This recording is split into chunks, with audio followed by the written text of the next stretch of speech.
Hey there, Judith. Good morning. Welcome, everyone. Baruch atah Adonai Eloheinu melech haolam asher kitshanu b'mitzvotav v'tzivanu la'asok b'divrei Torah. So we are, this weekend, this Shabbat, we will be concluding the book of Exodus, the book of Shemot. There are two parshiot, and they're combined for calendrical reasons.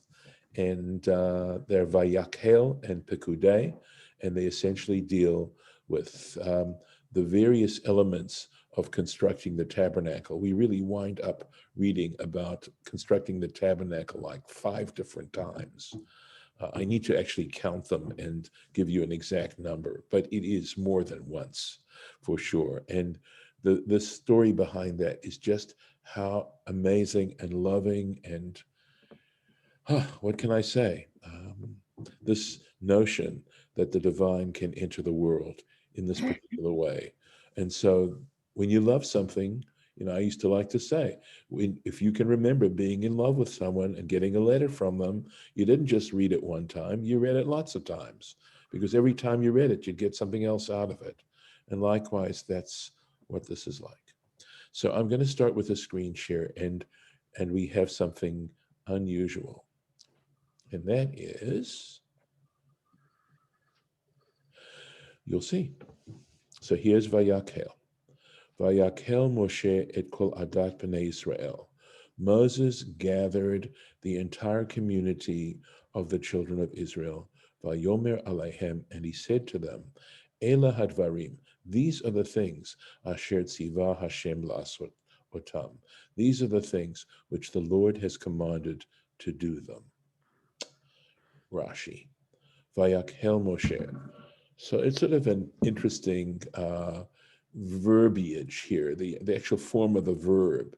So he tells us, Lemacharat Yom HaKippurim, that this happened the day after Yom Kippur. And elsewhere, Rashi proves that what happened was, in other words, the day after he had come down from the mountain, this is after God had forgiven him. This is like 40 days for sure after the golden calf. So what happened was Moses was actually up on Mount Sinai for a total of 120 days. So the first 40 days he got the Torah, as you know, and then they built the golden calf. He came down and he had to smash the tablets. And then he went, after he had dealt with that situation and cleaned it up, he went back up onto the mountain to ask God's forgiveness. And that was another 40 days.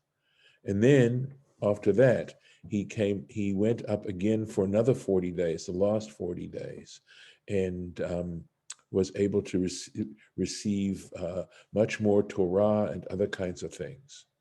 So if you figure it out, if I'm not mistaken, if you go from Shvasar B'Tammuz through to Yom Kippur, you get this even number of days. And I think it could be, I can't do the math quickly. There are about 30 days in a month. Tammuz is halfway through that month. And of course, Yom Kippur is on the 10th of Tishrei. So Tammuz, Av, Elul, you've got Av and Elul. So you've got like about, that's like right there is 30 plus 29, so something like that. So you've got 69 there, and then you've got another, so we're looking at 80 days later. 80 days after Shavasar B'Tammuz, and that's after that second set of 40 days when Moses is able to gain atonement. So Yom Kippur, in many ways, represents that moment of atonement for a sin as severe. There is no greater sin, pretty much, than worshiping the golden calf. And that's why it's sort of this day of atonement historically. At any rate, right after that is when Moses starts in commanding them about the construction of the Mishkan. So here we go. Sheyarad min hahar, that's when he came down from the mountain. Hu lashon hif'il, and I've mentioned this before. This is a grammatical issue that basically there are 7 types of constructions involving verbs in Hebrew. Not every verb is able to sustain all 7 types, but essentially we've got something called the kal, which is the straightforward. So let's take a word like lovesh, okay? And so lovesh means to dress, okay, or to wear, right? So that's the kal form. Then there's the passive form, like he was dressed, that would be passive. And then there is a form that's an intensive form. But I don't think it exists for lovesh. And then there's the passive form of that intensive form. And then there's the causative form, and that's what we're talking about here. So in other words, to wear would be the kal form, and to dress someone would be the causative form. In other words, to cause someone to be dressed. And lehitlabesh is to get dressed. That's a reflexive form, where you're doing the action to yourself. And then for 3 of these binyanim, there's the passive form. The reflexive form does not have a passive form to it. So a lot of technical grammatical stuff there, but it has to do with how you interpret then the meaning of the word, and he's going to explain this. V'hu lashon hif'il. So this yud here, the pa'al is the word that means to do, and hif'il is the form it takes in this causative form. Okay, she'eno osef anashim b'yadayim, because it isn't. So the point is, it's vaYak'hel, which he points out is actually a causative form. Okay, as opposed to vaYak'hel, which would be to gather in a physical kind of way, like gathering stones, where you go and you collect them. So when it says, it's not he collected the people, I suppose if we were to try and translate it into English, but he gathered them,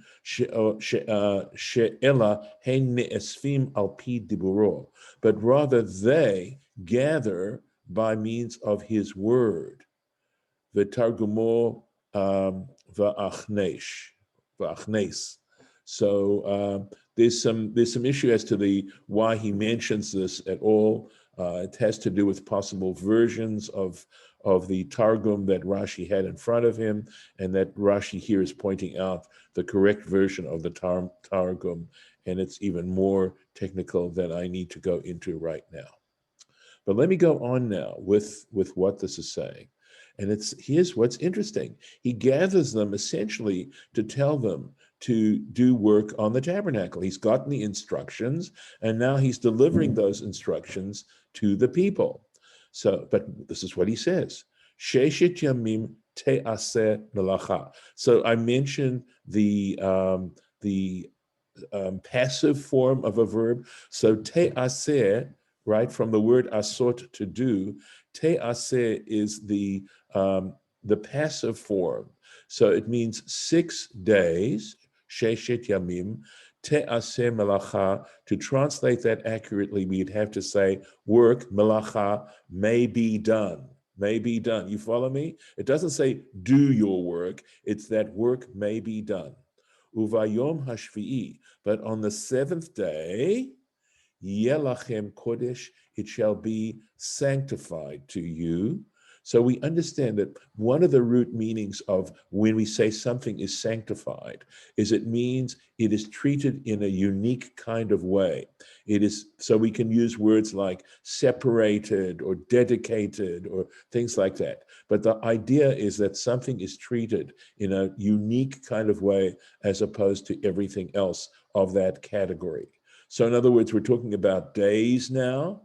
So days have something in common in that work can be done on them. But Shabbat is Kodesh when you don't do work, when you don't do labor. That's how you're treating it differently from all the other days.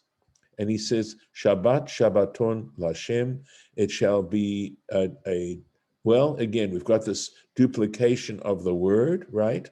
And it shall be a Sabbath. I don't want to say Sabbath of Sabbaths, but shall be let's just say a true Shabbat to Hashem, or a complete Shabbat to Hashem. And Shabbat, the word Shabbat means cessation of labor, right? Kol ha'oseh b'melacha yumat, Anyone who performs labor on it shall be put to death. Lord, and the final part here, Lord tova'aru esh. This is the only or one of the very few specific examples of what is meant by labor. And it says, you shall not burn a fire, you shall not burn a fire or cause a fire to be burned, b'chol moshvotechem, amongst in all your inhabitations, b'yom HaShabbat, on the Sabbath day. There is a ton of stuff to unpack here because the next thing goes on about the building of the tabernacle. So this is the second time we've had the construction of the tabernacle interrupted by statements regarding the Shabbat. My mouth is just like wide open. I'm shocked. The jaw has just dropped. By death? So, yes, desecrating on a strict level, violating the Shabbat is a capital offense. Now, there are all kinds of rules regarding what happens. Here we are talking about an intentional violation of the Shabbat. So there are three categories here. One is, of course, that you did it unintentionally. So you didn't know it was Shabbos, you didn't know that particular act was an act of labor, et cetera, and that punishment for that is not death. You are put in a position of bringing an atonement offering. What happens if you know it's Shabbat and you still violate Shabbat? And you know that you're supposed to not work on Shabbat. You know about that. So now we come into a situation where it is an intentional violation. So in order for a court to be able to punish you and to actually give such a sentence, you have to be forewarned. In other words, the court has to be appraised that you were fully knowledgeable when you did it, so as to be able to say you did it intentionally. In other words, a court has to be truthful. A court has to establish the truth.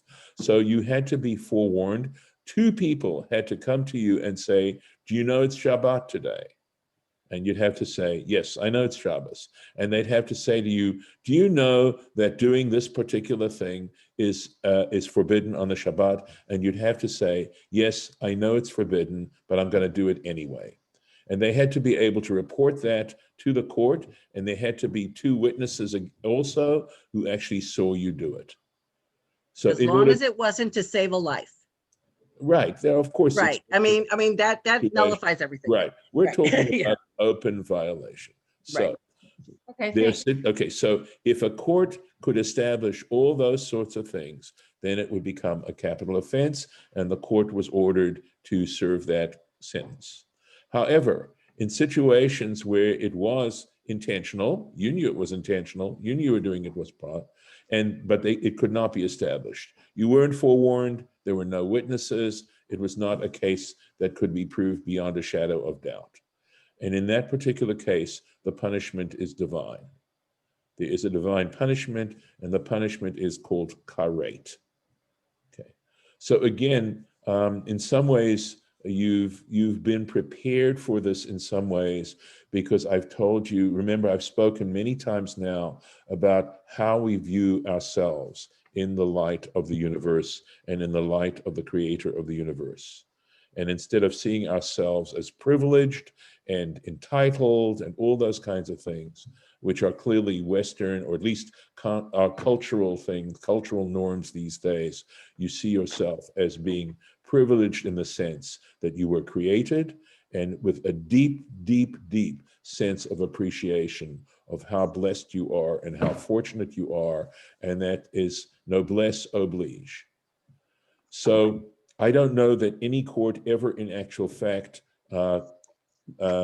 carried out such a sentence, although there are examples in the Torah. There's one example of a man who went out and gathered sticks, etc., and this person was in fact executed.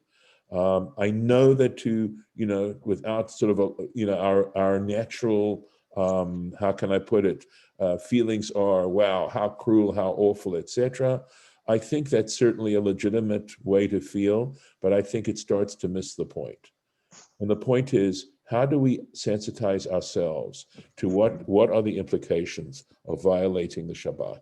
To what, and again, because we don't consider belief in God to be something that is of great moment, okay?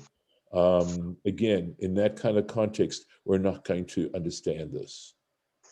But I think the real takeaway, Lisa, the real takeaway is for us to look at the Shabbat and say, maybe I need to review my sense of how important the Shabbat is. There was a great statement. I'm trying to think of who the author, I think it was Ahad Ha'am. He was an essayist who lived in the 19th century, early Zionist.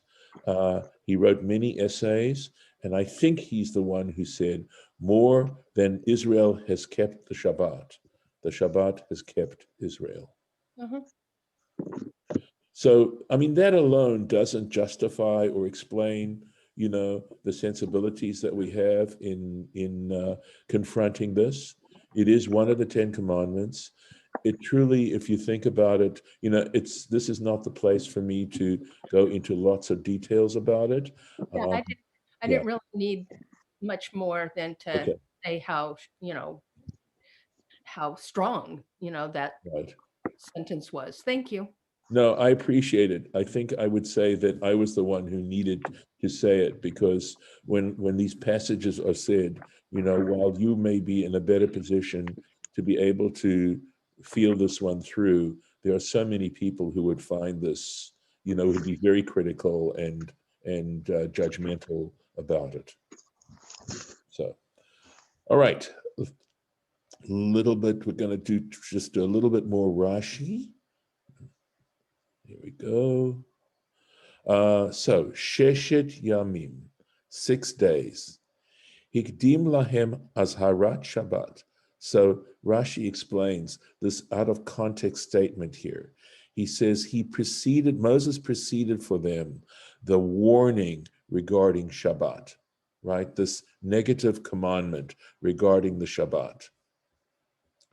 Letzivui melechet hamishon, before he went on to the construction of the tabernacle. Lomar, to tell them, she'eno doche et haShabbat, that it does not override the Sabbath. The construction of the tabernacle does not override the Sabbath. Consider that for a moment. Is the construction of the tabernacle a truly holy act? And the answer, of course, is yes. Is the observance of the Shabbat a truly holy act? The answer is yes. But you might think, therefore, and not only that, did they do things in the tabernacle itself that for doing outside the tabernacle or in the temple would have been a violation of the Shabbat? And the answer is yes. The answer is slaughtering is forbidden on Shabbat. Did they slaughter sacrifices that were brought on the Shabbat? The answer is yes. Did they burn things? Did they put things on the altar to be consumed, etc.? Yes. Are you allowed to do that on Shabbat? The answer is no. So clearly there were, while the actual performance of the rites of the temple would override the Shabbat. However, the construction of the tabernacle does not override the Shabbat. That's why it has to be stated. Okay, last little piece, and then I'm going to have to go out of here. This is sort of very interesting. Lo teva'aru esh, you shall not burn a fire. Gives you the references here. Okay, on Shabbat.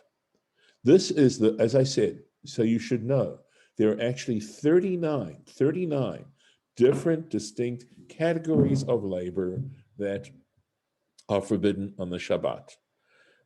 By the way, carrying in a public domain or from a private domain to a public domain and vice versa is also forbidden. You can carry within a private domain. You're not allowed to carry in a public domain more than 4 cubits. So, The next where the eruv comes from? Yes, that is where the eruv comes from. But they actually are not what I believe an eruv is capable of doing, because there was a rabbinic domain called a Carmelite, which looked like did not have all the requirements of a public domain, and nor did it necessarily seem like a private domain. And so the rabbis took this particular area and created something called a Carmelite. And it had all the strictures of a public domain and those of a private domain. And that's what you can put an eruv around, because since it's a rabbinic category of one of the four domains, you can there are actually three domains, and then this fourth rabbinic domain, you can take an eruv, which is and set it up to create a private domain out of it. Hi, Lee. Thank you for joining us. So just I may have to go over this tomorrow, but they're saying, Yesh mi rabotenu omrim tiva'aru, that this havara. So there's some of our sages who say that the reason why burning, why kindling a fire is singled out, lelav yatsa, that it was distinguished from all the other categories of forbidden labor, of saying you cannot work on Shabbat, as a lav, meaning that burning a fire was not subject to the capital punishment, that it was simply a straightforward negative commandment. The punishment for intentional violation of a negative commandment is stripes, but it's not capital. Okay. So they're saying the reason why this was singled out was to tell you it's not a capital punishment. The Yeshomrim, but there are those who say lechalek yatzat, and there are others who say that it is coming to tell you that each and every violation of the Shabbat, each one of the 39 violations, okay, carries with it its own separate consequences. And I need to explain very quickly what I mean by that. Given the fact that in most cases one treats the violation of Shabbat as unintentional, what it's saying is that each unintentional violation of, let's say you unintentionally violate two different categories, well, you have to bring two sets of atonement offerings, that you can't just clump them all together. And that's why this specific example was brought out. And I will have to stop here. To be definitely continued. As I said, there's a lot to unpack. That's where I got bogged down in Rambam. Okay. With the eruv and the Yes. cubits and the God. We have some interesting stuff to look at. I'm going to stop the share, and I'm going to say good morning, and I'm going to stop the recording. Boker Tov, everyone. Boker Tov.